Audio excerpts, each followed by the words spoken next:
Welcome to Critical Aspects of Law Enforcement, a podcast where we dive into the physical, mental, emotional, and spiritual well-being of the law enforcement officer. Minor injury accident to the 2700 block of 156th Avenue Northeast. Welcome back to Critical Aspects of Law Enforcement. I am your host, Vernon Phillips, and today on the show, we've got a couple of guests that are going to jump on here. We're going to have a good conversation, but we've got Shaun and Denise, and I'm going to turn it over to them and let each of them just kind of explain who they are, a little bit about their background, and kind of what they're doing right now in the law enforcement community, and then we're going to jump into it. So whoever wants to go first. I'll jump in. My name is Shaun Klucznik. I am the current president of the American Jail Association. I'm also a jail administrator for the Hernando County Sheriff's Office in Florida. I've been working in this career actually Monday will be my 28th year in service. I worked 13 years in my prior agency, 15 years in my current agency. I was absolutely blessed about 15 years ago to come to Hernando. I was asked to help transition a jail from a private vendor into operations by the sheriff. I was recruited to come up and do that as a lieutenant, and since then I've had an amazing run. Got to play a few roles, including interim HR director for a little while. I got to play as a special operations lieutenant and special operations captain on the law enforcement side, and eventually was promoted into the jail administrator role as a major back just over 5 years ago. So I just about 6 weeks ago got sworn in as the president of the American Jail Association, and it's been a great ride. Part of that ride was from my side was a big help was Denise Schonwald. She's going to be on the show here with us. She really helped me and my family actually get through some stuff, and I'm happy that she's here. It's going to be a good conversation. All right, thank you, Hello, Shaun. I'm Denise Schonwald, and I'm a licensed mental health counselor practicing currently in Sarasota, Florida, and I'm also a former critical care nurse. Awesome. Well, Shaun and Denise, I'm glad to have you guys on. And Shaun, coming up on 28 years of service in the law enforcement profession. That's a lot of years. There's a lot of history there. There's a lot of stories there that I'm sure that we can kind of dive into. But I know specifically kind of the last 5 years you've been serving as that role as the major. And so we'd like to kind of just dive into that a little bit and get kind of some of your perspectives, and speak to some of those who are currently still in the profession. And then, some of those coming in and giving them some tips and some encouragement as they come in, but also just kind of hear some of the things that you've done throughout your career. So obviously, we know that the law enforcement profession, whether you work on the patrol side, whether you work on the detention side is a demanding job. It's a stressful job. It takes a toll on you as an individual. So what is it that you do, Shaun, that keeps you physically, mentally, emotionally, and spiritually just balanced? Like, what is it you do on a daily to kind of keep all those components in check? So early in my career, I didn't do a lot of things that were very beneficial. I ate a lot. At one point, got over 300 pounds physically. Rarely did anything, positive. Like I ignored my spiritual life, ignored any kind of good practice. I was a young single deputy at the time. As you grow older and you develop relationships, and luckily for me, in my 15 years ago, roughly, I met my wife, and it was the best thing that ever could have happened to me. Definitely settled things down. I mean, I had got my spiritual life pretty sorted out by then. Was never a big exercise guy. The last time I was actually in pretty decent shape was roughly 3 years ago when I got to go to the FBI NA. I came back the lightest weight I've been as an adult. Since then, put 20 pounds back on, but at least it's not 60. So, but it's been quite the ride. I think in the jail setting, you're going to see it's going to be more cumulative stuff that builds in over the years and over the shifts of, pounding on concrete and always, being at the heightened set of awareness around. Like I had a situation yesterday, one of my brand new deputies ended up in a tussle with an inmate, and it was his first one. You can see it. I saw the aftermath on camera. I was watching it live, and I was watching him really just like panting. That adrenaline dump happened, and those rises and falls happen a lot in your career. And as you move up the ranks, the stress changes. You become more responsible for. I mean, in jails, you're always responsible for people, but then you become responsible for the people, and it keeps going up like that. I can tell you, I didn't realize until 2015 or so that I was dealing with some stuff, my personal life back when I was younger, when I was 18 years old. My father committed suicide. My mom decided she needed to leave that abusive relationship that she was in for all of her adult life, and he chose a way out that I wouldn't recommend. It was terrible, and I was 18. It was before any kind of training, and I thought for sure that when somebody committed suicide back then, they weren't going to tell anybody, and so if you're talking about committing suicide, it wasn't going to happen, and he was giving us all the warnings. He was, for about 2 weeks after my mom left, he was actively talking about it. He was saying, he was actually threatening my stepdad, who ultimately became my stepdad. He was threatening, I'm going to kill him, and I'm going to kill myself. And I was just knock it off. I was like, just please stop talking about it. That's ridiculous. Don't talk about that. And sure enough, about 2 weeks after those conversations started, in hindsight, you remember certain things. I was working at a grocery store in Land O'Lakes, Florida, and my sister was working there too. She was a cashier. I was one of the junior managers, basically. And my dad came in, and he bought what was weird was he bought a 6-pack of beer, not a 12-pack of beer, because he used to polish off a 12-pack in a sitting. He only bought 6. So they probably should have realized something was off then. But I remember he was checking out. I was there just standing around while he was checking out. And my sister was the cashier. And I remember him telling my sister's boyfriend at the time, saying, "Take good care of my daughter." And I'm like, what? It was weird. And he goes to leave me, and he didn't say, "I'll see you tomorrow." He's like, "I'm proud of you." And it was one of those goodbye moments. I didn't realize what was happening until the next morning. And I was awoken by what I thought was a box stand falling over. It sounded like a box fan on the floor falling over. We lived in a double wide trailer at the time. And I thought I heard a fan fall over. And all of a sudden the phone started ringing. And it's 7 o'clock in the morning. It was, what is going on? So I finally got up. The phone rang and rang and rang. I finally got up and answered it. It was my mom. And she says, "Shaun, get your sister and get out of the house." And I was pretty mad at her at the time. I didn't know what was going on. I was like, I don't need to listen to you. I'm 18 years old. I know better than you. And I said, "No, I'm going to go back to sleep." She goes, "No, just get your sister and get out of the house." I go, I don't know why you'd want me to do that. And she says, "Get your sister, get out of the house. Your dad's on the phone. He says he has a gun."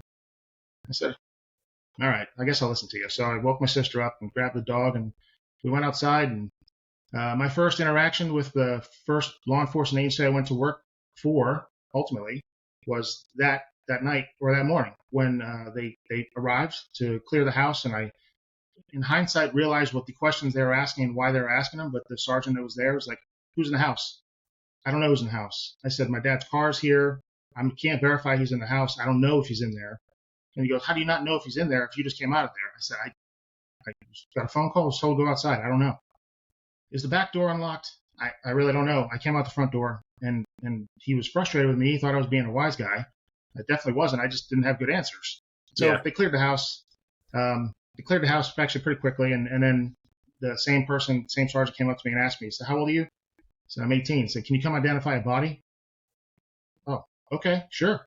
So I went in and identified my father, who looked like he was in the middle of a snore, dead on his bed. And so that was my introduction to, CIT, I guess, in law enforcement. So years later, that was 1997 or 96.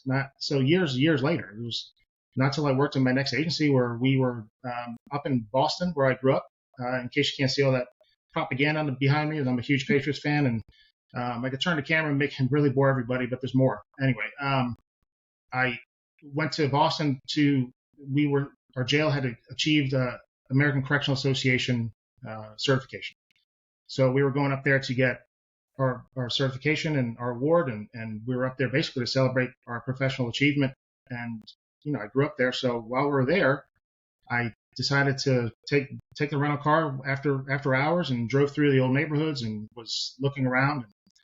couldn't believe how much changed in just a short amount of time. And my neighborhood looked totally different, but I was able to get around without GPS and remember how to get around those streets. And it was pretty cool. I thought it was cool. And I came home, and for a few weeks, I was just off, and thank God for my wife. And Lindsay, she literally at one point says, "What's wrong with you?" And I said, you know what? I don't know. And she says, "You're off and you seem depressed, and I want you to go talk to somebody." So first of all, I realized that was a good marriage, right? She was willing to call me out and demand that I go do something about it. Short story long, that's how I found Denise. I got to meet Denise and started seeing her. And, I'll tell you this, Denise is phenomenal. I've recommended her to many of my friends, family, coworkers. And I don't know who's gotten to see her. No clue. This is the best part. She's come and done roll call trainings for us. She's done it, I believe, on the jail side and the law enforcement side. And she's willing to answer the phone anytime it rings. And she's been exactly what I needed, because I didn't need somebody to, coddle me. I needed her to tell me the truth and realize that you're by denying things or trying to compartmentalize them or just forget them, it doesn't work. You got to talk through it and you got to work through it. And Denise's technique is sometimes boot in the rear end, and I love it. It was exactly what I needed, and she's been a great friend ever since. And the best part about her is, I'll let her jump in a little bit, is she's always there no matter what. She's willing to help. She's always offering time. She'd absolutely come to probably any law enforcement agency and within driving distance to her to provide those services. She loves cops. She loves everybody who works in criminal justice, first responders, and she's been awesome. Man, there's a whole lot in that story that we could dive into, and I'm sure Denise is aware of that too. But Denise, as you kind of just, obviously Shaun, his background, and obviously you've been working with him for a little while now. But when you kind of see him and his story, is that something that you get regularly when you deal with first responders, law enforcement? Just kind of this, I don't want to say unwillingness to address, the things that they're facing or their struggles, but we see that. We see a lot of law enforcement, a lot of first responders that they don't want to, they don't want to go see somebody. They don't want to go talk to somebody because, unfortunately, there is still that, that apprehension there that, hey, if I go talk to somebody, it means I'm weak, right? It means that I'm not able to do the job. It means, and they fill in the blank with whatever excuse they have not to go and seek the help that they need.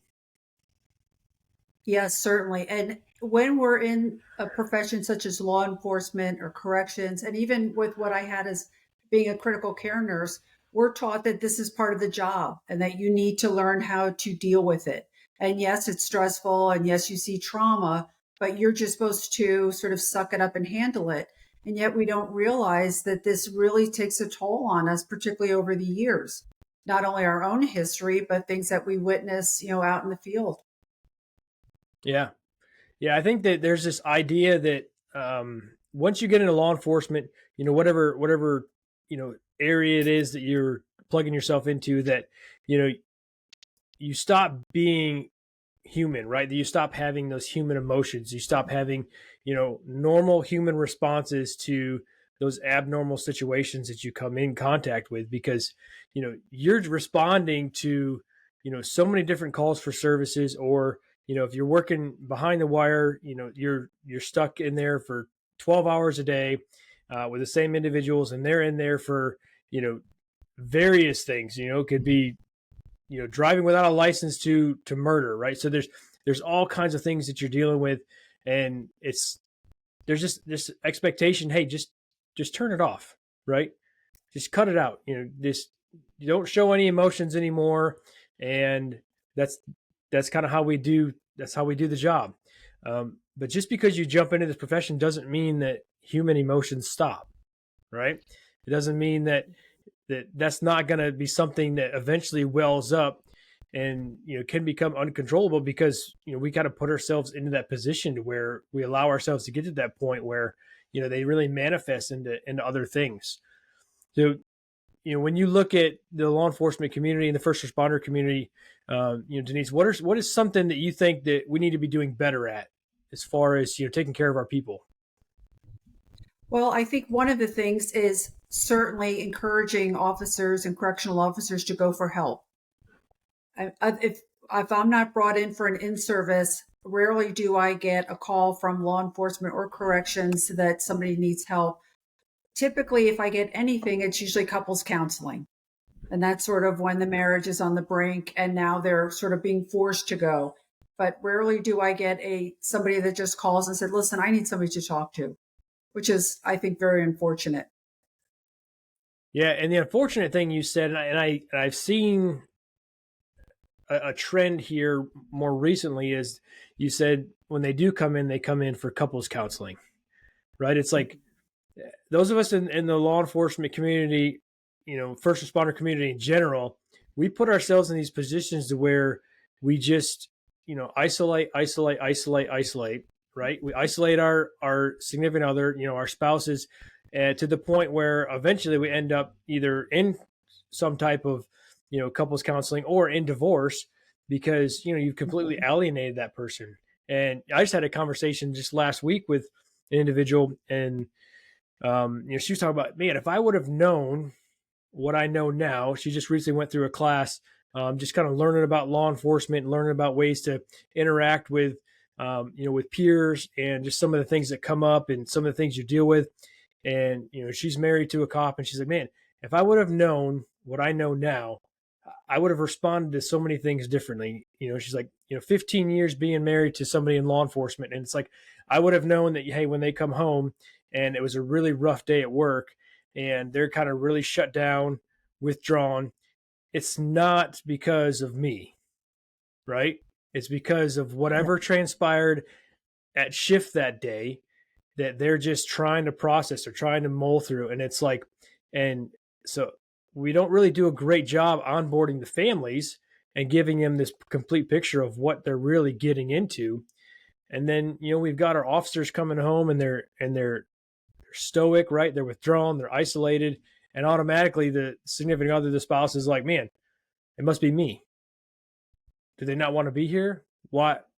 And Shaun, you're shaking your head because you're probably thinking, yeah, I've seen that. Oh, I've definitely seen it. I've heard it. Luckily for me, I haven't experienced it. For me, as I'm lucky that my wife, she worked for the Department of Corrections for almost 8 years.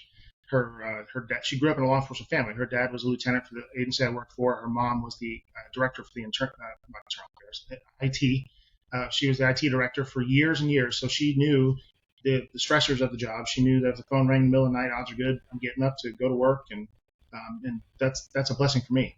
It's not always the same when people don't live it or don't understand it. Definitely those stressors can be there, and luckily for me too, she was able to say, I was being that withdrawn guy. I was not talking, and I was just being quiet and say, hey, you need to go do something, go find somebody and fix it. So yeah, so many stories I've heard similar, and it's sad. You said it perfectly.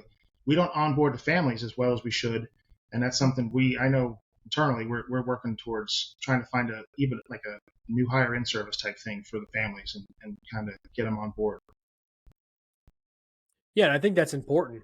And when we look at that, and I'll kind of ask you, Denise, when we see that and we see the unwillingness really to even communicate, what do you think is one of the things behind that is the driving factor with like officers coming in and just being shut down, being isolated, and not really, investing back into family life? Well, certainly when they come in to see me, they don't particularly want to be vulnerable. And I will ask just some simple questions like, what are your hobbies outside of work? Oh, I don't have time for hobbies. I work all the time. Mm-hmm. Do you drink? It's usually they have problems with their temper and they have problems with alcohol. And that's the way that they're trying to, again, find balance, find some ease. So as Shaun said before, if you're not doing something healthy, you're doing something unhealthy. Overeating is another one. Excessive scrolling on our phones is another sign that the nervous system's out of balance. And we're looking for ease. We're just, unfortunately, turning to things that are not very helpful. Yeah, and you talked about the scrolling, right, on our phones, and I think that there's so many people that just get lost in that perpetual, just scrolling, right? I think it's just because it doesn't require any effort, right? It's just they're numb, right? So what can I do that doesn't require me to invest anything or to really make myself vulnerable? It's like, oh, well, I can spend, hours just scrolling through TikTok or my social media feed and just losing myself in that. And, we can see that not only at home, but they can also do it at work on the job. If they're in a position to where they're able to have their phone, I mean, they can just kind of be checked out, just running that scroll, that feed.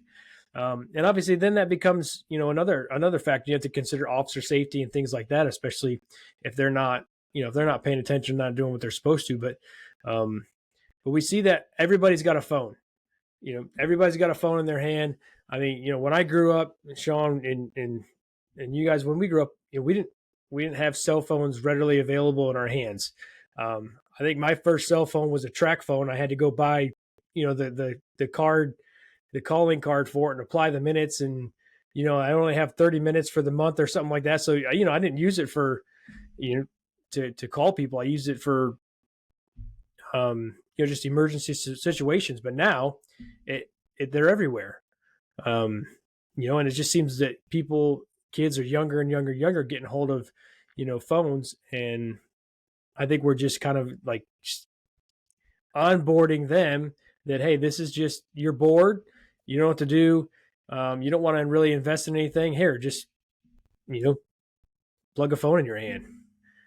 So there's a lot of other ways we could be investing our time, but that's the other thing that kind of brings us back to that balance, right? And we talked about that just a little while ago, Shaun, talking about just balancing out life. It's like, well, where are your distractions? Like, what are you spending more time on than you should? And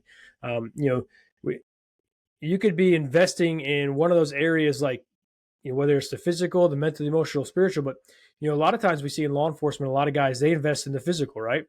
They're in the gym, they're going out and they're running miles and miles, or they're lifting weights, and they seem to be in really good shape, and they're very athletic. But on the flip side of that, that's all they're doing, right? And they're doing that to offset the stuff going on in their life. And on the outside, they look all squared away and put together, but on the inside, right, it's bubble gum and duct tape. They're just kind of trying to keep it all pieced together. So you can look the part, but be very much fractured because of the job. So when we look at that, I mean, Absolutely. and when we see what's, kind of where we're at in the law enforcement community, Shaun, what is 3 things that you would give, some advice that you'd give to those kind of just coming into the profession, those that are kind of on board, knowing what knowing some of the conversations we've already had thus far? What are, 3 things that you would say, hey, these are 3 things that would help you in your career? So I think the first one would be to do your due diligence and do some research and find the right agency before you get started, right? Not every agency in the country is as progressive as when it comes to dealing with mental health as others. Luckily for me, I work at a great agency, and when I started dealing with my relationship with Denise and my trying to get some counseling for that problem or those problems, I had no problem. I was 100% comfortable telling my supervisor, hey, just FYI, I'm tending to my mental health needs, and I'm seeing a counselor. I was a lieutenant at the time when that started, and luckily for me, it didn't slow me down. The agency was 100% supportive. Wasn't a big deal. Definitely, they were happy that I was taking care of what I needed to take care of, and because of that comfort level, and I've been promoted twice since then. I've been able to use my story in general to make sure everybody else feels comfortable knowing that they can go seek the same kind of help if they need it. And I'm always that ear too. If my phone rings, I'll pick it up and I'll answer the phone and be happy to talk it or any situation through with anybody. So that would be my first instinct, is to make sure you vet the agency you want to go work for.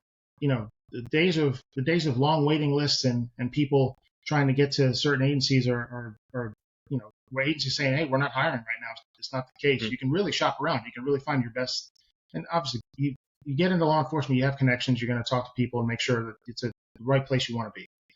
I would say second is make sure you get in some good habits early in your career. I wish I never got over to be 300 pounds. That was horrible. I didn't realize how bad it was. And at one point on one of my squads, I was the lightest guy. So that says something about that. It's not, I had a couple guys on my squad that were well over 400 pounds. And we were all just walking, talking heart attacks at the time. And thankfully, as far as I know, everybody has survived since then. But man, every one of us probably need to slow down and stop, lay off the cookies and take care of your physical health early. And then after that, find your spiritual path no matter what. In my opinion, obviously, find a good mental health practitioner to work with early. To maybe you don't have to go in with an emergency. My wife says I'm depressed. You need to fix me. That's not ideal. If you can make an annual physical routine, then get in a routine of seeing a mental health counselor. It's pretty, it's well accepted at this point. It's common, and I think everybody should do it. I know I check in with Denise, probably not nearly enough. We talk more about, working together in situations like this than I go see her. But she's always there. I was talking to her, I don't know, probably about a year ago, and just, trying to get a tune up. Let's put it that way. So I would, like I said, vet the agency before you get in. Take care of yourself physically. Make sure you're taking care of yourself mentally, and then spiritually. Even if you're not, I'm a pretty solid Catholic, and what Denise is not, and she told me about her spiritual perspective, and her and I had a couple disagreements, but listen, it works no matter what. Find your path. If you believe there's a God, then there's a way to practice to adhere to your faith. There's plenty of ways out there. And being open and having those open conversations and finding somebody you want to have those conversations with is important. Yeah, absolutely. And then, Denise, what about you? What are 3 things that you would say or that you would provide to, somebody kind of just jumping in their career, just starting out in the law enforcement realm? Well, certainly with everything, we need balance. And if we're not in balance, the body's very sophisticated, particularly the nervous system. So if we're struggling with our temperament, we're frustrated, we're annoyed, we're overwhelmed, it's the body sort of signaling us that we're not in a good place. It's up to us to be aware of that and notice what we're doing to try to find relief. Are we overeating? Are we scrolling excessively? Are we drinking too much after work? And this is a sign that we need to do something better for balance. That's one. 2 is every person that I've seen in law enforcement has an excellent mental health coverage. Usually they have no copay. So there's no reason to not call and not get set up with an appointment. I see clients all over the United States. I see people on the weekends. I see people in the evenings. So let's stop with I don't have time to go. We have to make time. We're never going to find the time. And 3, when we don't take care of the nervous system, the body will eventually weaken and we get sick.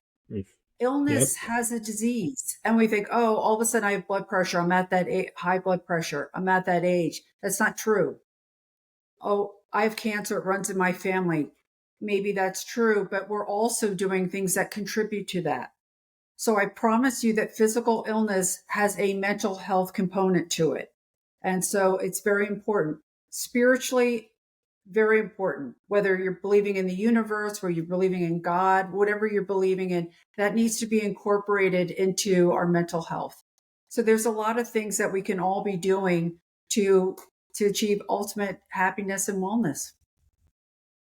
Yeah, and I'm glad you hit on the fact about that there is definitely a physical component to what's going on on the cognitive side, because when we don't manage stress and the things that are just manifesting in our life, it's going to come out, and it's going to come out physically in different things. I mean, and so I'm glad that you talked about that. That's something that I remind everybody in our in-service training. It's like, look, if you don't deal with the stressors of life, they're going to manifest. right? And it's not just from a cognitive level. We just automatically assume that, stress is just, it's just a mental and emotional fight. But no, it has a significant impact on the body also. And the body keeps the score, right? And Yes. it absolutely does. And, the more that you just hold on to that stuff and take that and push it down, the more adverse physical, effects it's going to have on your person. So I'm glad you kind of definitely keyed in on that. So, as we kind of move forward, Shaun, you just got sworn in, you said recently, as the president with the American Jail Association. So what are some of the things that they're doing to kind of set the standard for looking at like mental health and just wellness and well-being with just those in the detention realm of law enforcement? So what kind of triggered this conversation today? I know we were working on this a little bit beforehand, but while I was doing my presidential session, the question was asked of me from somebody I know. So we were in Fort Worth, Texas, and somebody I worked alongside at one point during an assessment asked a question. So from your perspective, she asked me, how do commanders, executive leaders take care of themselves enough to be able to take care of their people? So that question hit me, and I was like, well, you know what? It's funny, that story I told you to start the show, it was a time for me to tell that story right there, just to let them know that, yeah, you have to be right to take care of your people. So late or middle last year, I actually lost one of my detention deputies to suicide. So immediately we hear this, and first of all, it's devastating. Second of all, what did we miss, right? So we try to figure out, did we miss? Did they exhibit signs at work? Did we just absolutely, were they calling in sick more often? Were they withdrawn? Were they working different? And we tried to figure out and try to find a reason. Couldn't find a reason at home or at work, and also couldn't find a reason at home. I got to engage with their spouse, and it turns out it was a surprise to absolute everybody, and it was devastating for everybody. Obviously, knowing your people and supporting them and having good relationships with your people, so you can know that you can identify the changes that come, as subtle as they may be. And I don't think we missed one here. I wish we would have found something, because we definitely could have changed things. But so just being able to talk about it, and that's what I think I kind of tried to set the stage a little bit. We'll make sure everybody's open and realizing, all right, so the president of the association is willing to talk about his own trials and tribulations and his own path in seeking counseling and treatment. I think AJ will push that narrative that it's okay. It's okay to be not okay. And if you do it right, your career is going to be just fine. So we're going to support that. It's been a hot priority for AJ in general. The presidential plan for the year has been mental health, wellness over the years. But my plan this year is getting back to basics for the association. But that includes, at this point, basics does include officer wellness. So we're going to do everything we can to offer classes, offer webinars, and then offer, just even getting on this show will definitely help push the message that we are there to support law enforcement agencies, jails across the country, and we will be happy to come and do training or just offer, these podcasts or a webinar. We're there. So I know this too. We're also very specific. Our chaplain, Linda Arns, is a fantastic chaplain, and she has a great program up in Cook County, Illinois, Chicago.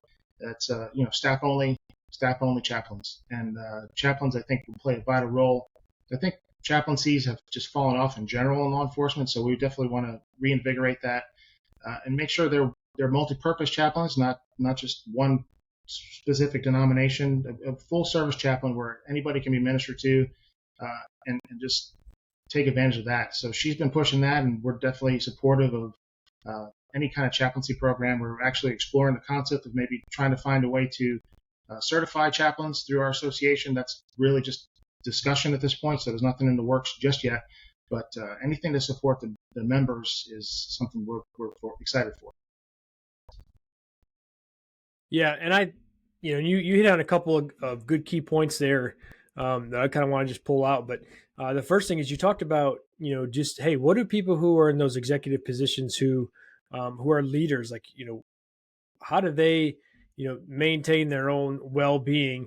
And I think, you said it best is, hey, look, is to just be authentic about it, right? For one, just be open and honest, like, hey, yes, just because I've made it to this point, just because I'm a major doesn't mean that I don't struggle, doesn't mean that I don't have bad days. So I think one is showing that authenticity, but it's also to be just real with yourself that if you're not well as a leader, then you're not going to lead well, right? And if you're not leading well, then how can you expect those that you supervise to be well if you're not doing it or setting the example yourself? So if you want to be an effective leader, if you want to be a healthy leader, then you need to be one who's well in all those areas of your life, not just investing in one particular, but having that balance, right? Each of those components, right? The physical, mental, emotional, and spiritual. And I always talk about those because I believe those are the four main building blocks to make up any individual person, right? Everybody has a stake in there somewhere. And if you're just investing in one and not investing in the other three, then that's not balanced, right? You're not looking at the whole picture, the complete person. You're just looking at one component.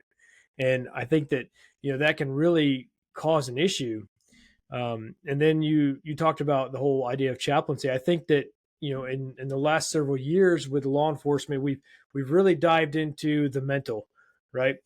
Mental well-being, mental health. We've really dived into that. Now we're kind of getting a little bit with the emotional side, and we're doing a little bit more with emotional intelligence and how to manage our emotions and how our emotions impact the decisions we make and how we interact with individuals. And but I think a component that we've kind of left out is that spiritual component, right? So I think that we've seen that kind of take a back seat in the last several years because all these other ones have kind of been pushed forefront. And so I would like to. That's why I always try to keep it. Hey, let's make sure that we're taking this holistic approach where we're looking at the whole person and not just one aspect. And so I think that's really important. And I'm glad to hear what you guys are doing and trying to work on and try to push out. I think it's good. I think that moving forward, offering those type of resources and those type of trainings is just ultimately going to be better for our people. And that's what I never quite could understand is, you want people to perform better. You want them to, respond to calls for service better, respond to incidents, in the jail, detention facility better. You want them to, act better, but we're not willing to really invest in their whole person. It's like, okay, well, here's a policy, here's some IST, here's, the same things we do all the, DTAC, driving, firearms, all that, and all of that is vital. All of that is important, right? We have to keep up on that. But why are we not investing in their overall development of the individual, right? Their professional growth, their personal growth, and really rounding them out to be the best, versions of themselves that they can be, because then in turn, they're going to serve the agencies they work for better and also the community better, but also engage with their families better. So I think that, kind of focusing on some of these things, moving forward is definitely a key factor in that. So, we've talked a lot about, different things, and I kind of already know probably what you're going to say, but I want to give this, to you, Shaun, and to Denise. But, if there's somebody who's currently struggling, right, they're just at the end, they're just the breaking point, and maybe they're contemplating taking their life. I mean, obviously, Shaun, you've got a very personal, up close and front row seat to what this looks like and how it impacts families. But, what is something that you would say to them? What is some encouragement you'd provide to somebody who's kind of just at that point in their life where I've done everything, I've tried everything, I can't keep going the way I'm going. So I think if you have a relationship with that person and you can talk to them, just do less talking and do more listening if they're willing to talk to you, right? So be that friend, be that person, not necessarily a supervisor, a boss, or coworker. Just be a person. There's no way you can understand how a person's challenges are manifesting in their head. I've seen plenty, and even all the way down to the inmates we look at. I've had conversations with inmates that have talked about that. They're still human, and sometimes humans just need to be heard. Sometimes it needs to be validated to some extent, and then you got to find a way to steer them to the path to get some professional help the best you can. There's plenty of times people talk about EAP at work. Do people trust EAP? I know I worked in HR for four months, and I know that when it comes to the EAP, we never got names.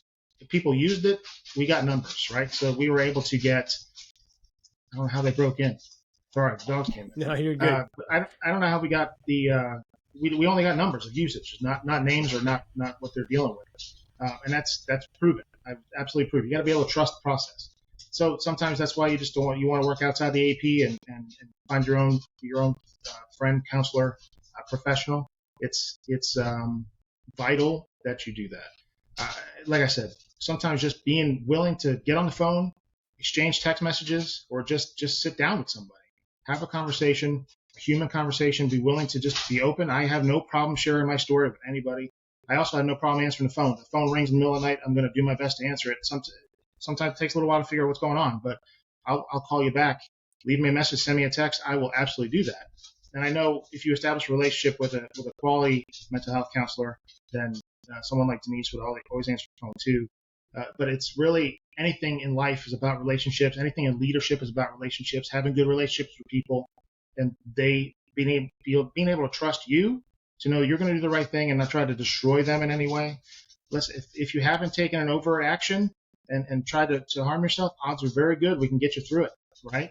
If it's become problematic, maybe it's too late. But we want to make sure you're going to survive your life, because our life is way more important than anything we're doing for a job, right? Yeah. We love our careers, and it's hard for law enforcement to get out of these careers when it comes time, because I'm 28 years in, and I could have retired 3 years ago. I don't want to retire. I have at least 8 or 9, 10, maybe 10 more years, I hope. It's hard to separate from that. So if it's being ripped away from you, that's another stressor. Yeah. But there is life after law enforcement, and making a permanent decision because of a temporary situation is not ever a good idea. Yeah. Denise? One of the things I would like to say is, have you ever been so physically ill that you think, oh, I just want to die. I'm so sick. At that point, we just want relief. Well, with mentally, by the time that we get to the point where we're so depressed and we're just so miserable, and this is when we start to isolate because the tank's running out of gas. We can't really think of any other options other than we want to end it. Mm-hmm. And so when we get to that low point, it's very hard to make a different decision. But as Shaun said, just talking to somebody about it will get a little bit of energy in the body, because you start to, catharsis is what we call it in psychology. It's very healing. Just for somebody to hold that space and to hear and say, I understand, and I feel bad for you, or whatever they're saying, it'll give enough energy in the body that all of a sudden we start to develop some hope and some guidance. And this is where a licensed, qualified mental health counselor is very skilled at understanding what is needed so that we can get out of this very depressed state where we feel like there is no other option other to take a life. Yeah, and I'm glad you kind of hit on that, because, from the outside looking in, we always have this thought like, well, I don't understand. How did they make that decision? How did they get to that point? But, what we don't understand is, for them, whatever they're going through is so intense, right? There's so much pressure. There's so much hurt that they just want it to stop, right? So for them in their current state, what we feel is not a logical decision, for them is a logical decision, right? Because they just want it to stop. And, so having that idea and being able to kind of say, hey, look, it's okay to not be okay, but let's not stay there, right? And Yes. for me personally, this is my own belief that, why we still see suicide, especially in law enforcement, first responder communities, because, for one, they feel like they're the only ones, right? They feel like they're the only ones struggling with it, dealing with it, because, it's still kind of one of those topics that we don't really talk about. There's a lot of, numbers that are pushed out, and there's things that are like, hey, if you're struggling, call this number. But we still continue to see year after year that there's the number one killer of law enforcement first responders is suicide. And Mm-hmm. I believe it's because they just feel like they're the only ones. They feel that no one else is feeling the way that they're feeling, and that the devil's a liar, and he'll absolutely capitalize on someone's hopelessness and their despair. But when you get to that point in your life where there's no hope left, right? You're feeling hopeless, helpless, and worthless. That's a bad combination of things. And it's when we can reinstill one of those back into somebody's life, right? We kind of we can start to pull them out of that place that they're at. And talking about it is one of those things. We've got to be able to talk about it. We can't be afraid to talk about suicide and what it is and how it's impacting the community and how individuals are struggling with suicide ideations. We just had this thought that, well, if we ask somebody if they're suicidal, that we're going to spark their that we're going to encourage them. It's like, well, that's not true. We have to ask the hard questions. It's a hard question to ask somebody, hey, you have any thoughts of killing yourself? Are you having thoughts of taking your life? And that's a hard question to ask, right? But it's a harder question not to have asked and then have the end result, which we see far too often. And so I think just having these open, honest discussions like this is key, right? We have to be able to have the conversations. We have to talk about, hey, this is some of the warning signs. This is some of the things that that kind of can manifest and get to this point. So let's be aware of it. Let's be honest, and let's have some healthy conversations. So, and I know we've talked a lot about just some of the heavy side of the career. So just to kind of turn it just a real lighter side before we start to wrap things up, Shaun. As you kind of look back over your career, what's one of the funniest or most awkward calls for service or incidents in the detention side that you've had that it's kind of one of those things where you're like, yep, that's that funny or just awkward? Question. What's funny is all of my years, in 28 years, what popped in my head just now was I had a trainee at the time who, for a little while, and I look at it as a badge of honor at this point, but I turned into the fix it FTO. So if somebody whose trainees were struggling and the documentation wasn't strong enough to either dismiss them or move them on, then they'd send them to me. And I enjoyed some challenging trainees. And I had one trainee, I wish I could say his name, but it was hard to say in real life anyway. But he came in and he was hilarious, right? But he was not designed for law enforcement or corrections. We were actually the third agency he'd come to work for. And he literally at one point took a volunteer's guitar, and I thought he was searching it. I thought he was going to search it. And I was like, well, look at this guy. He's actually doing the right thing and looking inside the guitar. Nope. He decided to have a concert, started playing the guitar and just playing. And I'm like, what is going on here? This guy's he's a great guitar player and he's singing. And I'm like, this is not the setting for this, buddy. But I was so impressed by his skills that I didn't know what to do. So later on, the same exact day, he's in the housing unit. And next thing I know, remember the old school cameras with you click it and you wind it up. It was one of the throwaway cameras. He pulled out a camera out of his pocket. Wasn't supposed to have it. And started taking selfies like we'd know today with inmates. Like, all right, so we proved today that I cannot save you from yourself. So we're gonna document you out of here. But what a character, great guy. But it was one of those days. I'm like, how did this happen? And how did I didn't realize the guy was carrying a camera on. I mean, today you carry a cell phone in, you're not supposed to have it. You could go to jail. It's technically contraband. Yeah. But this is bad. It was terrible. So that was probably the weirdest day of my career, and that was a real early. So I guess that's pretty good. Oh, that's pretty funny. I thought you were going to say he like just take it and started smashing it. That would have been better probably, but he was pretty talented. He was pretty good at the guitar. No. Well, as we kind of start wrapping things up, if somebody wants to reach out and get a hold of you, what's the best way they can do that? So for me, the easiest way now, because of the spelling, is Shaun K, SHAUNK at aja.org is my email address with AJ, at least for the next year. So anybody has any questions there, that's a lot easier than trying to spell my last name. So Okay. Shaun K at aja.org. And I can add that. I can add this into the show notes. Okay. But I appreciate each of you taking the time to jump on here and just share some of your insight.